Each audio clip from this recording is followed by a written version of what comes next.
Good morning, hello, my name is Daniel, this is the TriathlonDan YouTube channel. You join me on Tuesday the 1st of October. I'm in Gran Canaria because, well, I was on a cycling trip and my friend Dan unfortunately had an accident and is in hospital. But today is the day that we are hoping to get the go-ahead to fly home, and that it will be arranged in the next couple of days. However, we have been hoping this for the last like 4 days. So today's the day. We've got a good feeling about this. We need to get one document from a doctor, which is a rescue report from when Dan was unfortunately taken by air ambulance to the hospital. Apparently the people that rescued him need to submit some sort of report. Dan's insurance can say yes or no as to whether they're going to pay for travel home or not. Now, Dan requires assistance to get home. He can't sit up straight. I can't like physically just carry him. Like, there's a lot, he needs to go through the insurance. So we're crossing everything that's going to happen. There's no reason why it wouldn't, but you know, just the uncertainty, isn't it? So this is the earliest I've been out. It's 8 AM. Visiting starts at 8:30, so I should be there for around then. I'm just going via McDonald's for breakfast. And I'm going to try and help Dan with locating the doctor on the ward. The doctor comes around probably once a day, and you don't know when it is, you don't know where the person is, and of course Dan's bedbound, so if he's sat in bed like just waiting and waiting, he can't do anything about it. Whereas I can wander around the ward and try and make him come across as more urgent, which he is, because as soon as we can get this, that's it. You can get rid of him, they can have a spare bed, you know, all that sort of stuff. So I'm going to do what I can to help Dan out. It's a bit strange really. I used to keep coming at lunchtime and I'd take like a lunch to Dan, so now I'm not. So I've got an empty bag, I've only got a charger, and what else have I got? Yeah, charger and wires, that's basically it. So yeah. Right, come on, this is the day. This is the day. I love Spain. Me and Spain have got so much in common.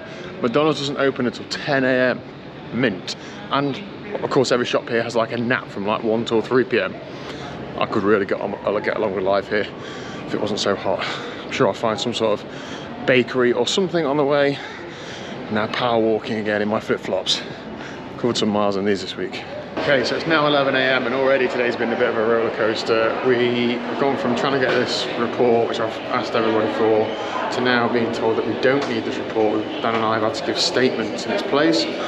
So now it's just with the insurers to decide if he's covered or not, which, like, we've read through the policy documents, you know, I read a lot of policies for a living. Like, I'm sure he meets the criteria for it. Like, we weren't doing anything stupid, we were just, you know, just cycling.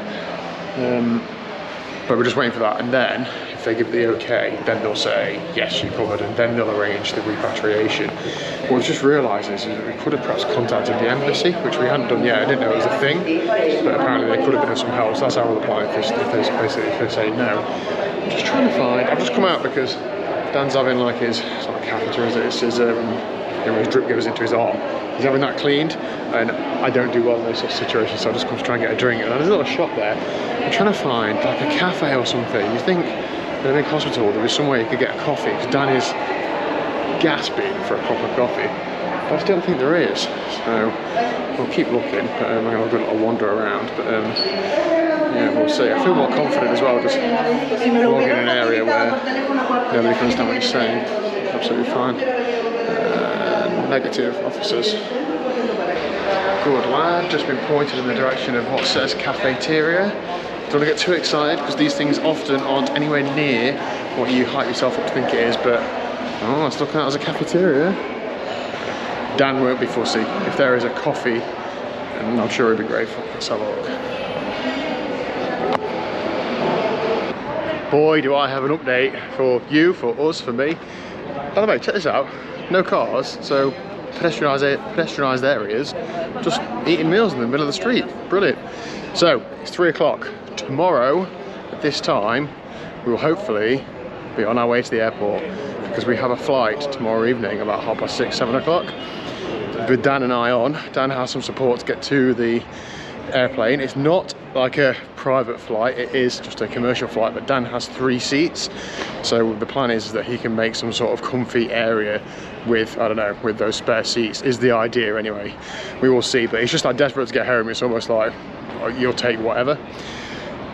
We don't know what's happening with bikes. We don't know if bike boxes will be booked on that or not. We've obviously asked, but we don't know whether they'll be couriered back.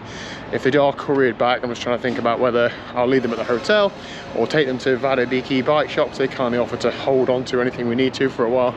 I'm not too concerned about Dan's crappy BMC. I'll probably try and flog that for like 100 quid or something before we go, but I'm not letting my grizzle slip away, so we'll have to try and sort that over today, and then tomorrow will be obviously a bit of an admin travel day, because I can't really leave the hotel with 2 bike boxes and go to the hospital, because I can't be in the hospital with 2 bike boxes, so I just need to think that through tomorrow. But what a massive step forward. Dan is getting better day by day, but like it is such a slow rate.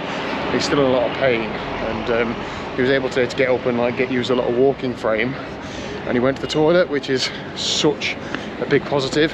He didn't manage to do anything in the toilet, but just get in there, like to be able to do it himself, he's dead buzzing with. So yeah, really happy for the guy.